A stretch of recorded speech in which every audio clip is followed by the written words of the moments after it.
Bonjour peuple congolais. Ça dépend place où vous allez kolanda ngai na heure où vous allez kolanda ngai. Ngai ndeko na bino Christian Bola Biama mamba peuple mokonzi peuple souverain, combattant résistant révolutionnaire, PNI donc politicien non institutionnel. Bandeko na ngai tozali kosenga na bino bolanda biso na bokebi penza. Tozali toujours koloba makambo etali mboka. Puisque la situation est bien catastrophique. Donc, bandeko na ngai, pour na bolanda biso malamu, bo s'abonner massivement na chaîne biso Bobitinge. Bobitinge ingi koloba, Sif Bobitinge donc Sif ingi koloba, chaîne YouTube et Facebook Bola Biama Titina nge wenge donc Bola Biama Tina wenge. Donc bandeko na ngai tozali koya lelo yo ko répondre en quelque sorte ndeko na biso JC Mubenga azali ndeko congolais azali ko bunda na ndenge oyo azali ko bundela to bundaki elongo azwaki orientation oyo azwaki nazali koloba JC Mubenga azaka na États-Unis na Californie je pense nazali koloba avec cœur nazali koloba avec douleur beaucoup naza koloba pourquoi pona nini ko na koloba makambo wana puisque ye azali ko défendre Félix Antoine Tshilombo. Oui, vous avez raison. Tozali koloba bandeko na ngai, il faut kolanda baninga.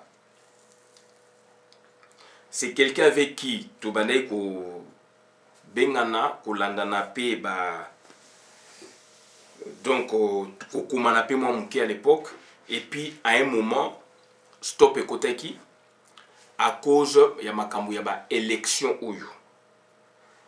To kokota na mozino mingi te lelo yo na moniye ndeko donc azali kolela azali dessus. Est-ce que réellement JC Mubenga azali dessus lelo ou azali dessus depuis il y a longtemps? Question to se poser wana mais to ko kene mingi na question wana te parce que to moni ndeko azali kolela ba énergie oyo ya dépenser na bitumba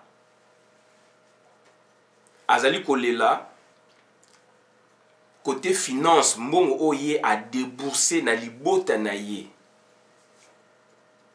kolonga mboka ya azali Californie kokene Washington kokene New York bandeko na ngai ezali chose facilité na kenda déjà États-Unis na yebi États-Unis c'est comme toute l'Afrique. Bamboka msou bojo kangwana ezaneti mutazana Nigeria mais il faut se rendre par exemple donc na Congo Kinshasa. Roke en avion comme roke en nzela ya mutuka pour nzela ya mutuka ezali développer du nord au sud. Mais ezambongo ezali facilité. Ezali mbongo ezali facilité. Billet oyo sombi kolongwa Europe oke nango na États-Unis. Siko billet wana ekozala moins cher Europe États-Unis par rapport ya États-Unis na 4 États-Unis. Bandeko na ngai na yebi naza koloba le pourquoi. Tant ndeko a leli budget o ya tchaki ngai croyant que a tchaki yango au service ya État congolais. Voilà, c'est là où je voudrais intervenir. Ndeko JC Mubenga nalandaka yope et bandeko ba yebsinga bi mais est-ce que olandaki moi si na ngai yebsinga olandi Mubenga ngabi alobi su nini abi a changé ngabi non ndeko wana combien de fois a changé te landaye na landiye ndeko lisusu Godefroid na kata Paris awa a yebisinga Christian est-ce que olandaki ndeko Mubenga JC Mubenga ngabi oui femme na nga benga nga na landa Mubenga tala alobi boy Christian alobi boy ngabi oui nalandaki ye mais ndeko na ngai ezali bien constat liboso na oba ezali bien bravo na oyo osali mingi na famille wana famille baza déjà batumo baza ba ingrat, ça c'est de un. Deuxièmement, moi je croyais que aux allez ko bunda pour na Congo, je croyais pas puisque naïba qui déjà sur je croyais puisque naïba qui démarcation salamaki nangai ou na biso. Mais na monnaie que au se ressaisir. Mais peut-être là tu encore entre guillemets peut-être au se ressaisir cette fois-ci. Bande konangai tozali bana ya Congo esengeli to bundela ekolo ko bundela ekolo ezali na ba symbole nango ko bundela ekolo ezali na ba norme na yango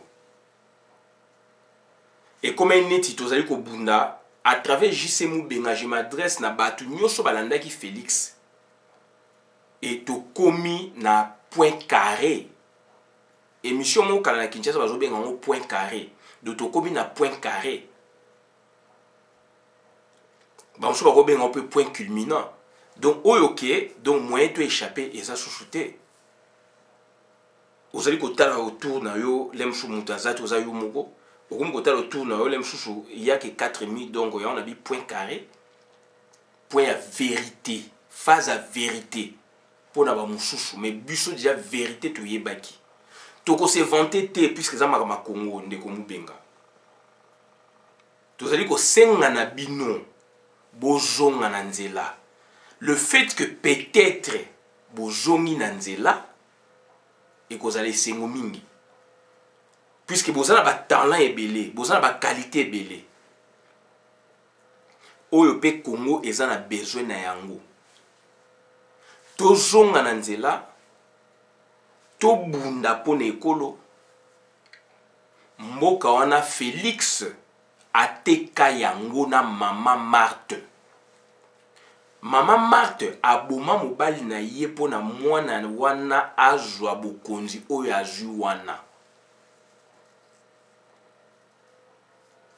nga naza na contact na bato ya Félix te naza na précaré na Félix te.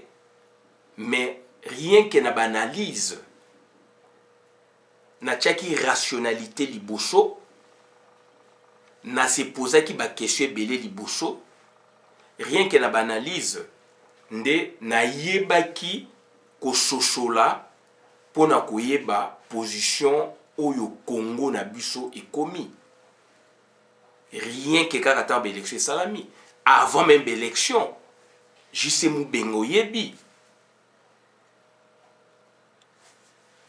Partager na yo ba point de vue par rapport machine à voter avec machine ou sans machine. Tout se partager na yo yebi. Et bandaki wana me bandaki donc makama Félix déjà il a qui ça qui bilembo il a qui ça qui. Ndeko na ngai to bimana ba tribalisme.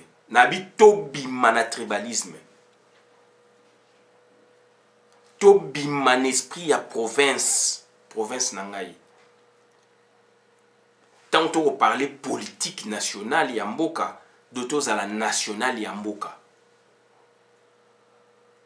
Ekolo moko te ba benyango Congo. Donc Congo ezali ou Congolais ezali batu nyonso bikolo nyonso wana. Aujourd'hui to régressé mingi na famille Tshisekedi. Soki yo par exemple bino à travers JC Mubenga nazo parler na batu nyonso balandi famille wana famille ya miyibi famille Tshisekedi famille ya miyibi ya bandoki famille détruit Congo ngazalaki Tshisekediste misalo nga na sai na IDPS par rapport batu mingi bakoloba wana peut-être yanga eleki na bona se comparer mais na yebi batu bayebi bino peut-être bokotaki donc ezali pona donc tribu pona boyeboy ezali ba raison na bino mais nous on a travaillé na IDPS donc ça dit sérieusement et na vu donc réarmement moral na IDPS quand j'avais des problèmes sérieux papa na biso a koufi succession boyebi ndenge za en Afrique j'ai trouvé des repères na UDPS directoire, je dis bien. Et puis UDPS directeur, et puis UDPS Tshisekedi. Maman Martha Sebso, ba crème. Voilà. Dédoublement d'institution salami. Ba longoli a sali gouvernement, place à prêter serment d'ako ezalaki wana, toya kana ba forum. Maman Marthe, oyo le loyo, azo sa makamao sala, azo Sebso ba crème. Mingi to na mona na yebaki bango na tango na ti bazalaki pété. Je ne cesse de le dire, n'est pas qu'on a joué comme moi, mon Christian Tshisekedi, bazar na poto en Afrique. Tout ça, le moussala. Mokili les arabons bande konangai. Mokili les arabons, même la succession. Au moins, na mutu moko buni na ngo bamushu ba comprendre était lobby, au bengana bango te pisa biloko batunyosho. Mais ko peso leçon au comprendre non mokili les arabons, ils avaient expérience. Donc, JC Moubenga pour na revenir na yo. So nazo sa la vidéo pour na yo. Ezali te que nazo critiquer oti. Na ko leka na voix oyo puisque ezali thérapeutique na yo. Puisque yo pour leki na voix wana ezali donc oleli et ngai na ye na voix oyo ezali epeso remède eza thérapeutique na yo. Donc, on a thérapie oyo, donc on a thérapeutique oyo même pour nous se comprendre. C'est une façon de te soutenir dans ta démarche si tu as compris. Na ndenge na yo ki pinzoli na yo. Ndeko nanga Kongo za na besoin na yo. Kongo za na besoin na mayele na yo za nango. O check on a service ya mutu. Mais Kongo a besoin na yo pour nous tcha mayele wana ozanango na service ya mboka. Famille na baza batute. Famille wana botala ba teki mboka na plus de des millions de dollars pour na ba ki na transition batu ba kufi ou répéter yango place et toucher ngai.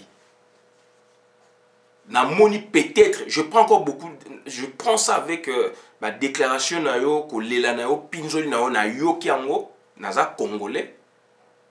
Naza na besoin na yo JC Moubenga.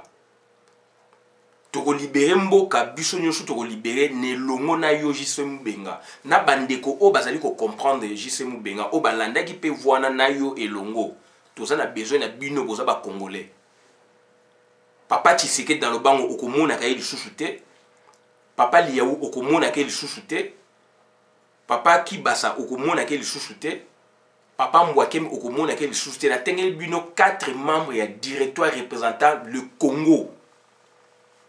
O ba bengaki UDPS patrimoine national.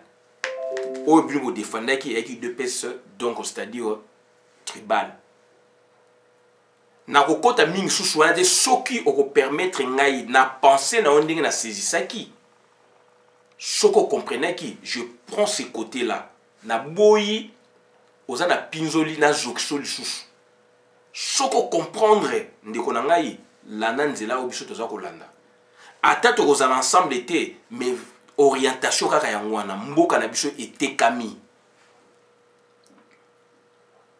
Tango makambo eza na Beni Ngaza mout Équateur, donc ils allaient Équateur mout les a touché.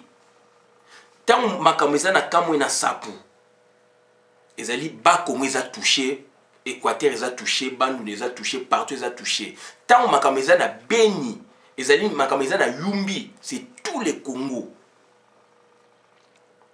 Tokola ki bongo. Tokola ki bongo et une idéologie politique y a efficace oyo et sali ke tokoli na yango. Idéologie wana nde esengeli totikela yango bana na biso ba bungi ba repère.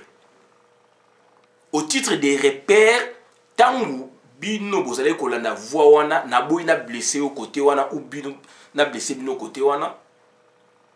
Ngai personnellement je vous accepte comme mes frères. Tobuna elongo vi peut-être za moulaye encore ya biso nyonso peut-être za mukuse mutu mutaza na destin na ende nza masali tobuna na temps o nza mapesi biso tobunela mboka na biso. Mobutu akufa Lumumba kufa Lumumba kutu na amoni ete Mobutu na moni ye Kasavubu na mona ete na moni ka na ba photo Mobutu ngai na moni Tshisekedi nga na moni même fara boye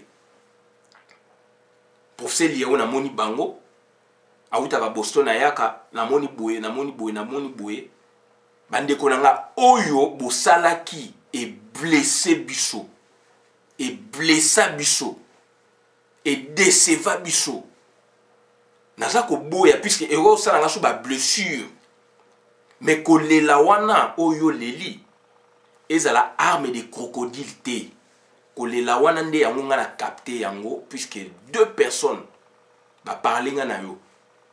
J'ai trouvé que non, il y a un problème, il faut na ça la vidéo puisque oza quand même mutu na appréciaka oza quand même mutu ngai pe oyebi ngai donc ndeko zonga na nzela ya solo droit chemin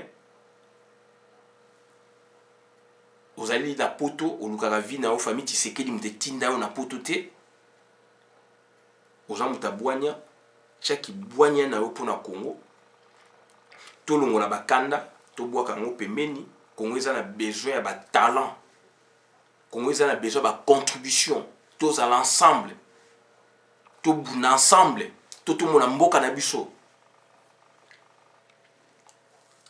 Famille wana sort nango pays eko réservé sort oya bango ezali. Et ezali ka famille Tshisekedi te ye asali aussi mabe makasi famille wana tata na mwana. Mais sort ya ba famille wana o ya ba désordre de na Congo sort na bango peuple a ko sanctionner ndeko na ngai ata le obiso dozalité peuple ko sanctionner l'histoire est là. Pouvoir politique na ko pesa mutu bongo leçon te. Pouvoir politique ezala ba caractéristique nango dans tous les pays. Pour accéder au pouvoir, bah, mode d'accession au pouvoir ezali. Mode d'accession, c'est-à-dire il y a élection. Mode d'accession, donc il y a cooptation. Mode d'accession, donc il y a révolution. Bah, mode d'accession pour accéder au pouvoir, au pouvoir ezali. Oh bah sali biso autant d'années ezali donc mode d'accession démocratique te ba élection te ezali ba accompagnement et bomi mboka. J'aurais préféré pour ngai je pas vécu du dedans la période transitoire il y a parti à Hippolyte Kanambe où j'étais là, j'ai vécu quelques 6 mois, 8 mois et puis Naepoto. Mais c'était pas comme ça. 8 mois, c'était pas comme ça. Il avait tenu un bon discours après Naepoto. Donc j'aurais préféré, tous en la transition, on a connu certains pays, Amérique latine, ça transition à 35 ans. Nous, on a fait la transition il y a 16 ans. Vous voyez, résultat, j'aurais préféré transition ezala que to kende na ba échéance moko neti muta gagner élection vraiment ya solo. Alors ils a ba accompagnement de comprendre systématique ango tisiko yo donc c'est-à-dire mboka ekui. Et encore plus grave puisque yo télémaki pe nga télémaki to kabwe na yo kaka il y a une année hein? Alors to buni na yo bambou les belé to buni na yo derrière JC Moubenga bande que belé bozawana naza koza tressé na JC Moubenga c'est l'homme que oyo na yebi et puis donc son na yebi puisque to bengana to komana et donc nazo lobelaye puisque azali quand même mutu oyo azali ko bundela pona Félix autrement bato bazo bundana ndenge belé pona Félix yazo bunda pe na style oyaye et donc aujourd'hui donc hier bato ba bengami balé dont ma femme pona ke natala yo ndenge ozali koloba o changer ngabino a ko changer lelo ezali ko zongsa biso sima na pesi ba ngeza ngabi pasteur mukuna aussi c'est pareil donc makamo bazolo ba lelo biso to loba ngo ya une année ya on habite au kabwena bino na boy ba blessure hein? Donc toye pona ngai na e ko tia pansement pote zali ko penser yango pona ebela to leka soki o comprendre ndenge o lobby pinzoli wana toucher ngai et toucher pe ba proche na ngai yango na sengi na JC Moubenga à travers lui il y a beaucoup de JC Moubenga derrière au bazali na philosophie wana donc pouvoir politique ezaka na caractéristique na yango ezali biloko ya science de pouvoir soki pouvoir et salami ba jeu yango ndenge nini okoyeba ba tromper batu mais to sali effort ngai pe na yo puisque inanika ekaboli biso na ndambo donc 13 mois mais to sali effort au sali effort pour la réveiller peuple après monter périph naï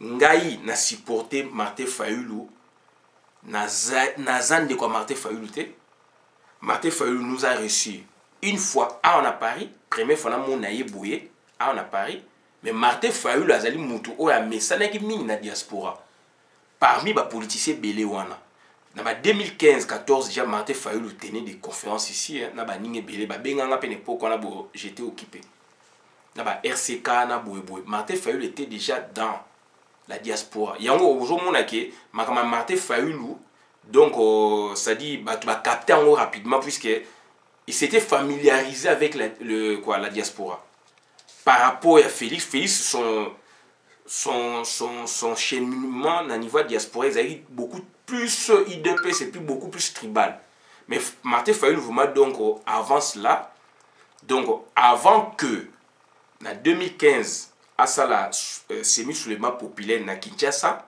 où abimaki leader déjà à Batouana nyonso Martin Fayulu déjà était en phase déjà avec la diaspora à ça ba vidéo ezali na RCK na ba groupe boye na batu boye na Maurice Ravel etc. ngana yeki occupé na makamouchou le vrai secret à Martin Fayulu c'était ça et ngai na c'est la Martin Fayulu vidéo na 2015 dans la bimi leader ya Sika Papa Tshisekedi vivant malade na Paris il y a un leader à bimi kuna c'est un monsieur qui a affronté donc d'une façon ou d'une autre leadership.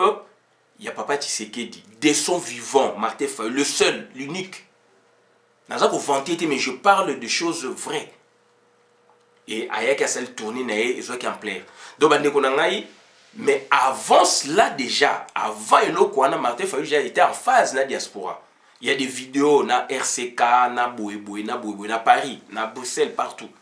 États-Unis. Et puis tant à bimi leader, je me répète pour pas comprendre. Ndesiko eo sala sous ciment wana do bande ko ngai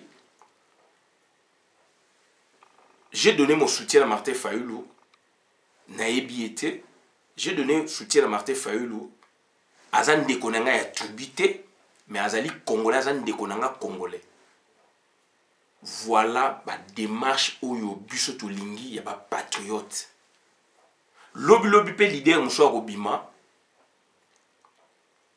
na philosophie au tozanango au pe personnellement dans zanango soka rempli ba critères oyo esengeli congolais asala yango toko défenda kaye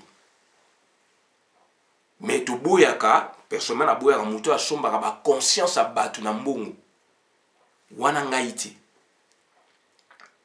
to lingaka débat ba idée puisque débat ba idée nde mutu ekotombola mboka débat na ba débat ba idée là il y a pas question ba tribu question ba liens amicaux boy non ou extra donc professionnel non donc ça dit on est comme maintenant ba débat ba idée il y a makamou sur un sujet donné donc ba ndeko na ngai toza ko senga na bino kaka donc il faut boye ba pouvoir politique conquête à pouvoir politique et ndenge nini démarche politique ça ça les ndenge nini et pouvoir politique et zali ndenge nini démarche à Félix azo sala il contredisait déjà son père de son vivant ngai na ebisa cousine germaine yaye Félix nani Roselyne Mbombo j'ai des écrits vieux vivant nabi Félix alors contredit papa il faut pas bécrit naza nango bakopesa belema ye Roselyne Mbombo abimisi yango de façon nazomona no traité na bengi Roselyne ngabi Roselyne abenganga nga pe na benga to solo faut tout kuta na Bruxelles époque quand kuta na te on s'est écrit j'ai des écrits d'ailleurs si Roselyne comment expliquer yo zali na kati ndako so ba pesio belema nazo ba biloko pour comprendre que ba démarche na biso ba mususu yo ezali tous à la bénémité ba démarche na biso ezali to sangana to bonga mapona mboka puisque toujours ko bunane etumba ya ko libérer mboka mais ba mususu ba ozongo bazoye ko zongo na ndenga tribu et on a compris après il fallait to passer des étapes pour to se comprendre. J'ai écrit à Roselyne Mbombo, c'est moi qui ai écrit à Roselyne Mbombo pour la saler ba remarque Roselyne talaboué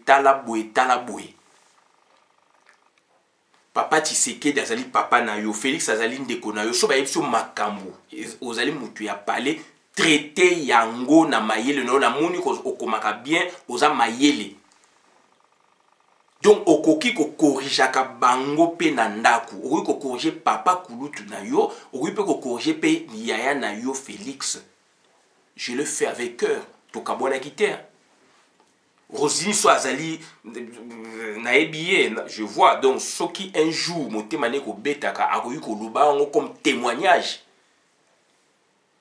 na mona eboité na comment na omone de loin etc puis na ba vidéo c'est tout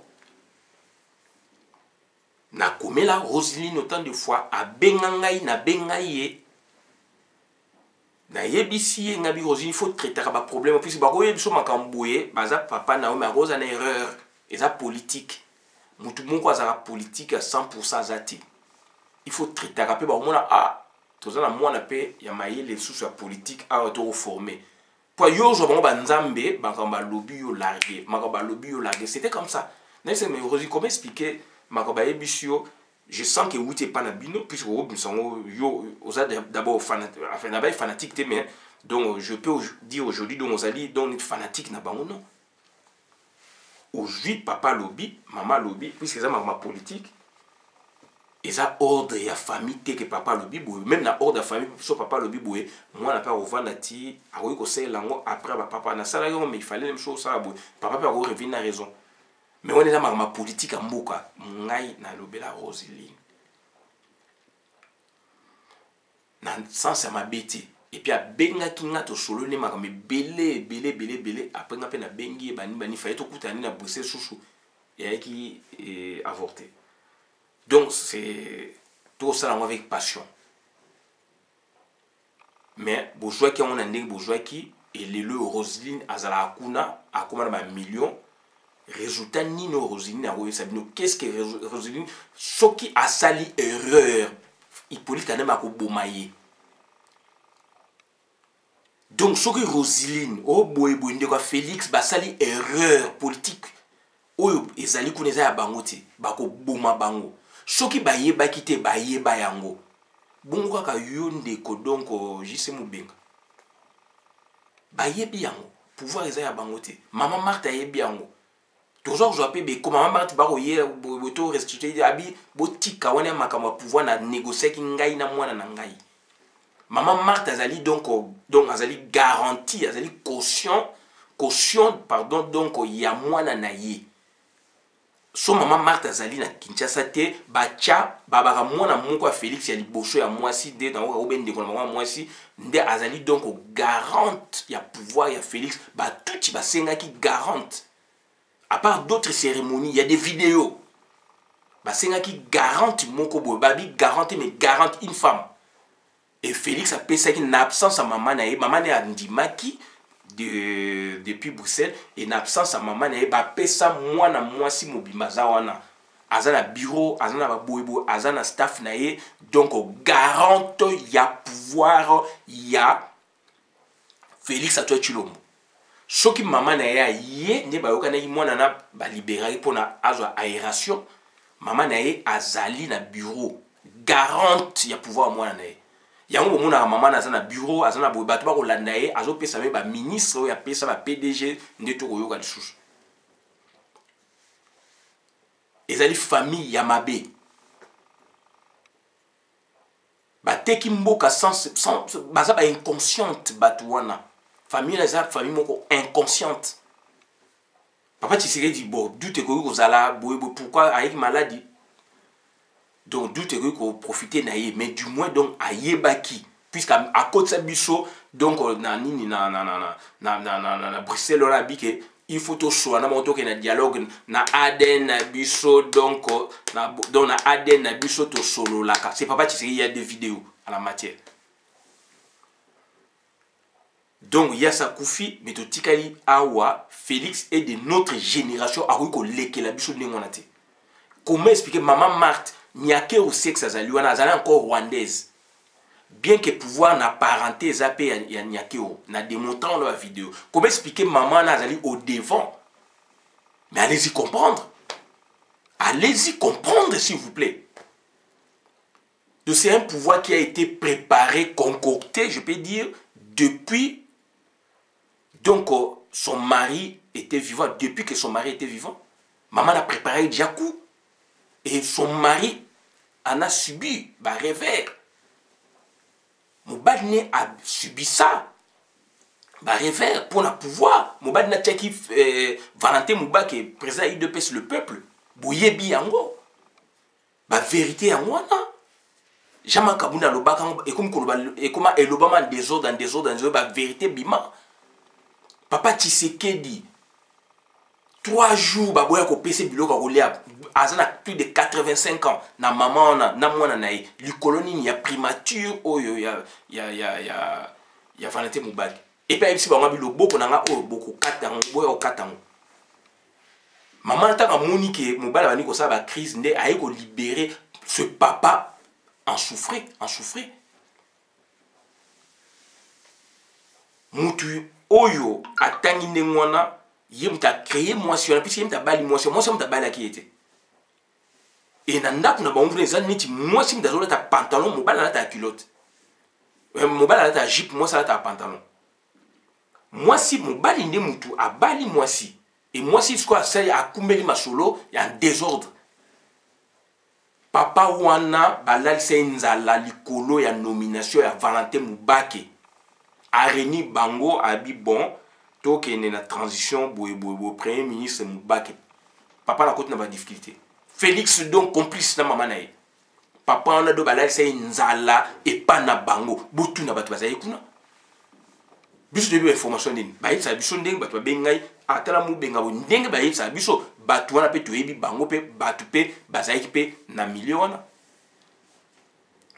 toza ko lobane toza ko lobati bo la biso ke bino boyebi nde bango ko leka batu mususu okoki kozala ndeko ya mutu mais mutu wana makamo asala ka yo yebiti to faire attention o wana yaya na ngai na yebi bien non yaya na waza na mwasi na ye tanga kena ko la na ndako na mwasi na ye na bana na yo zala kati yo zala pa na yo faites attention le to comme ba téléphone encore ba zo ko benga na ba minuit na ba 1h ba 2h yo ndeko zalite yaya no pe comme les na ko benga o pe oboko zo mo jupe mutu mususu apé sur information ou mutu mususu na moment pour l'ingine so so na ndékoté de te faire attention donc ça dit to se comporter le kabana Mikel et dans l'entretien ba tout bazo se kabiso famille wana jama kabunda buta jama kabunda azali caution jama kabunda donc azali garantie azali caution donc ça dit il y a Moïse Katumbi na UDPS to ko yebisa bino mbala boni. Donc ça dit deux choses, deux Jama Kaboun, Félix Ayebi, Bobo Ayebi, Batouana Touba Yebi, yo lemso Yebiti. Lemso Yebi mozo tcha doute, c'est comme ça. Et ça dit papa na babi que papa na zan ndoken nga boma yo tcha tembe. Maman na zan ndoken nga boma yo tcha tembe, mais ba nzo ande pesa vrai. Et loko oye komeli bande ko mingi ya Kasai, ya Toubi pe ya Félix. Donc ça dit on peut pas marcher comme ça. Jama Kaboun azali donc garantie il y a tout power. Donc, en Jama Kaboun, il faut voir le Tutsi Power.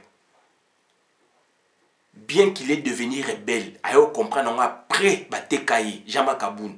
Jama Kaboun, il faut comprendre après Batekaye. Donc, Azali garantie à Tutsi Power, Jama Kaboun. Garantie à Tutsi Power. Pour na azo place wana. Ezaki donc, au plus comme Moïse Katumbi, Batindi Bango. na tuti pa wana ba Paul Kagame baya ba séduit famille Tshisekedi balingi mbongo. C'est Moïse Katumbi qui payait, qui leur donnait tout. 15 millions de dollars pour la IDPC comme un lambeau. 15 millions pour panza tout le monde. 15 millions. Et ça mi pe na misu na bino. Bo bete na maboko. Résultat le yango. 15 millions de dollars. Garantie na 15 millions na tout y power à travers na garantie.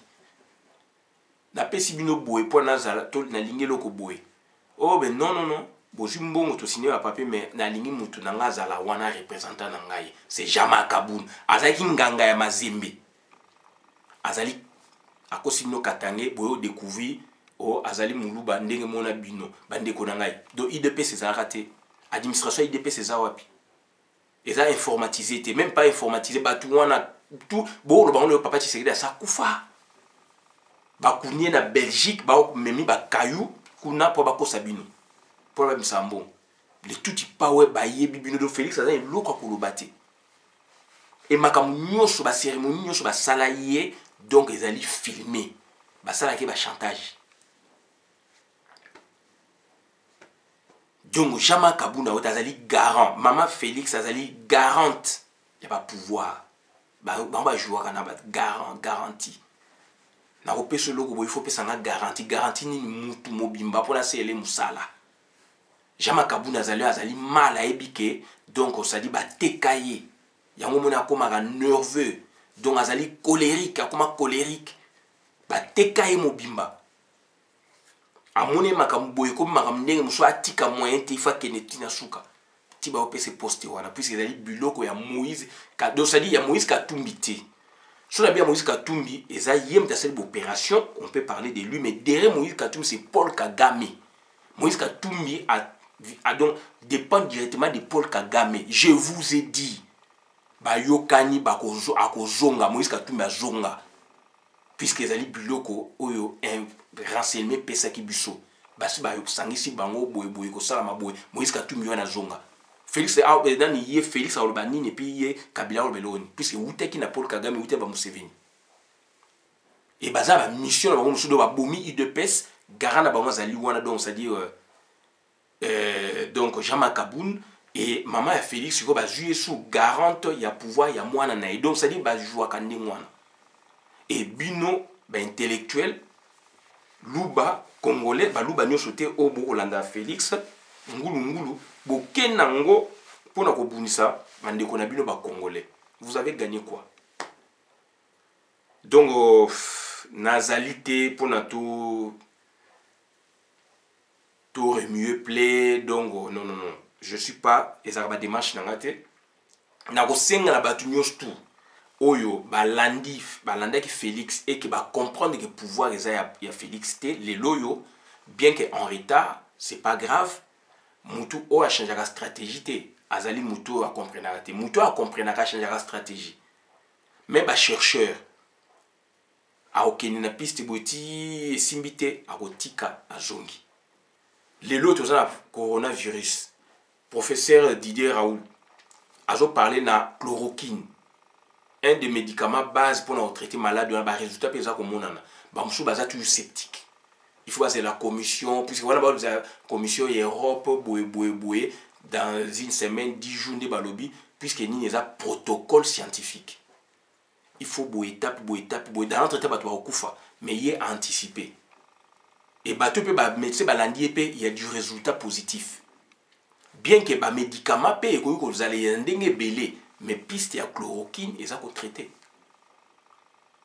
donc mais ce sont des grands chercheurs des grands professeurs OEP balini kolanda makambo muninga na bango chercheur professeur à l'obité bazo c'est la protocole il y a une européenne puis ba test c'est ça mais il y a plus de 800 donc personnes au baza tester les médicaments choper chloroquine et na quatre de médicaments mususu donc bande konangai ce ne sont que des idiots des bêtes au ba renoncer na makambo te donc ça dit moi personnellement na yambi kolela na yo na pangusio mai na misu longola mai na misu continuer aux alliés dessus je vois degré oyo o habita qui problème wana donc et ça la déception plus aussi dans le passé toujours ba déception mais il y a attributé il y a politique kaka mais baza ba t'attribuer na ngate toujours ba déception même na football pour c'est na ça vite clibien toujours ba déception vite à boyer donc au leli na stade mais au lela yo na nan donc après de toujours ba déception ndenge belé na politique na sport na boye l'équipe nationale toujours ba déception où eleki loko yo lingi na ebite so ezani ba déception pe ya kolinga to joie yango o joie yango yé pas joie yango ba déception nga na joie yo po joie yango ndeko puisque ça humain mais to changer ba stratégie to comprendre donc to se vanter to s'accouder to zali ensemble et koyeba na kana ba misala pe to zo sala kaka o ya combat bunda combat pour les battre changer stratégie bundela sko ekolo c'est tout réponse na kopé saka ngona donc zongela bundela combat na yo normalement pour la nation moi je suis équatorien mais na royate na plateau na baki na za équatorien nazali congolais non je peux pas le dire donc nous sommes des Congolais sur base de la province de Bito la Kabouani donc nzela ba Félix alinga comme biso la tribalisme pour na to choix na ngai na yo yé azo ba beefsteak na yé aza ba mbongo ne ba milliard na yé moi si na yé wana rwandaise donc c'est-à-dire bango ba ko choix ma pa mi piko na États-Unis mabe boyebo mabe donc ngana yo tozali na simique ngana toza ko bunda toza ko gagner mbongo na mutoki na biso naza ko exhorter yo JC Moubenga et derrière toi il y a tout un groupe bozonga na nzela vous êtes des Congolais mboka ezali ya bino et soki biso tozate bino boko défendre Congo boko défendre ethnie ou tribu donc pouvoir bayeba kango eza la caractéristique nango forme un gouvernement ezanini gouvernement et babingo hiérarchie deux présidents deux chefs de l'État deux pouvoirs baza ko gouverner simultanément Félix alobi yango peut-être oyeba kité mais alobi yango en septembre officiellement maloba nae ezali donc fait force de loi alobi yango na Bruxelles tant to connaît ko finga ko humilier alobi yango na RTBF ba yokana ba diriger ensemble pouvoir il y a deux personnes na Congo pe ya alobi yango bandeko na ngai donc ça dit apesi biso ba piste o tozalaki nango tozali ko raisonner na ba hypothèse to justifier ngo na makambo to lobaki ba hypothèse to avançaki et justifier mais na ba position ba Félix ba bémisi yango polele ba okana ba diriger ensemble et oyo susu nano Burundi Rwanda o Cameroun aye koluba yango tanga ya mibango mibale na droit il y a des choses qui se justifient au niveau donc des textes et il y a des choses sur le plan des faits sur le plan des droits babini sur le plan des faits zanini oyo za ko mona na yango wana ba fait mais tout ça na angle juridique té dans la discussion puisque c'est là où beaucoup font beaucoup d'erreurs ou qu'on raisonner en tant que juriste oui mais bah quand les alliés qu'on raisonner en tant que peuple en tant que national en Bokawana puisqu'il y a des choses moi justifiant sur le plan juridique mais les faits sont là il faut en parler il faut les exploiter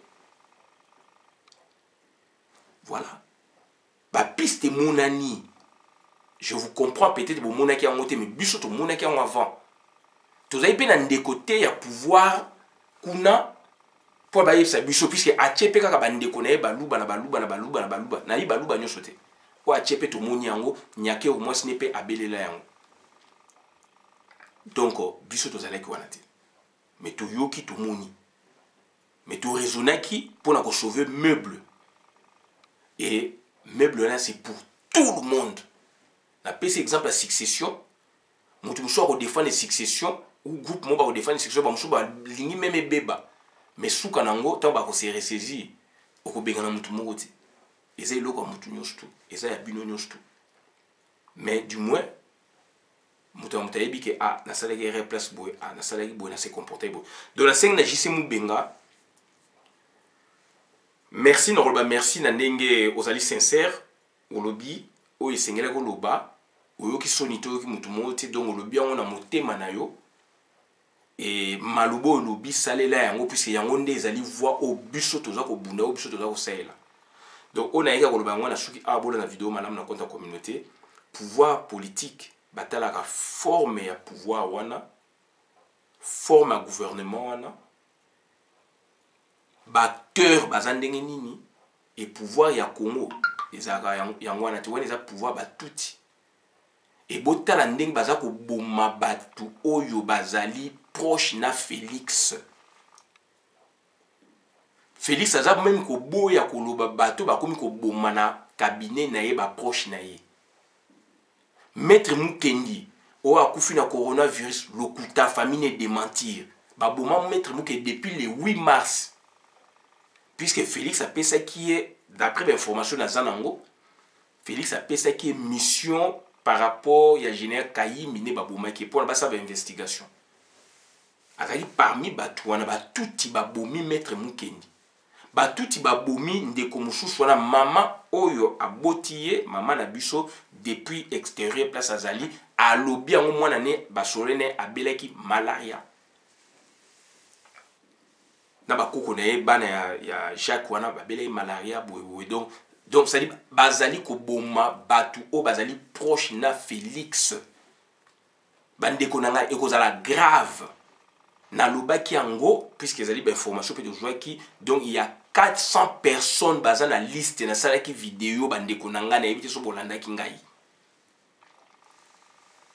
donc mingi bazali ya kobanga Belgique et Afrique qui avion pour ba Belge bazonga il y a ba ministre ba député congolais donc belge d'origine congolaise ba ministre au bazali pe ba gouvernement na provincial 7 ou 8 38 so députés so combien ba zali na Belgique puisque donc ba yé pour la cause ya coronavirus etc. baza ba raison na bango baza ba père de famille ba boye mais bazali donc ba gouvernant de tant que malade yone ko silate na à travers le monde bato ba tikali kotokuna mais baza ba ministre baza ba député bandeko na ngai voilà situation to vivre na Congo père koti na ndako au biso ni fallait to gangela bato wana to benga na bango ba ko bangsa biso di dedans to sangana liboke moko to travailler d'arrache-pied moko ezali ya biso ba politicien bazolo ba ke biso to za jeunesse lobeza ya biso to comme na place wana to encadrer ba jeune bazali koya botala makambo ezali ko sama na Katanga Félix aza na pouvoir mais à agir aza na pouvoir te ba confondre Gentini Ngobila azo sambusa Félix puisque ni pouvoir bango to ba wuti nango quelque part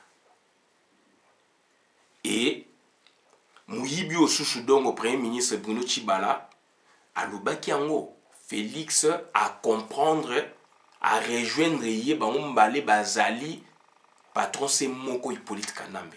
Il avait tout dit.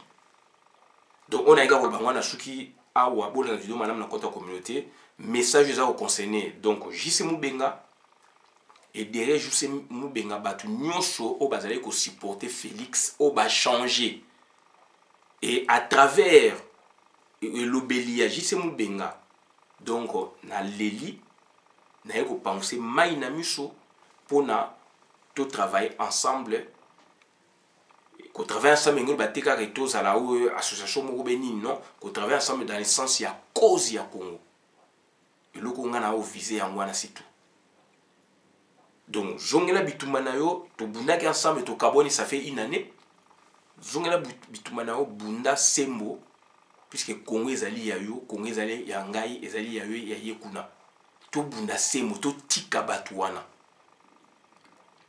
merci.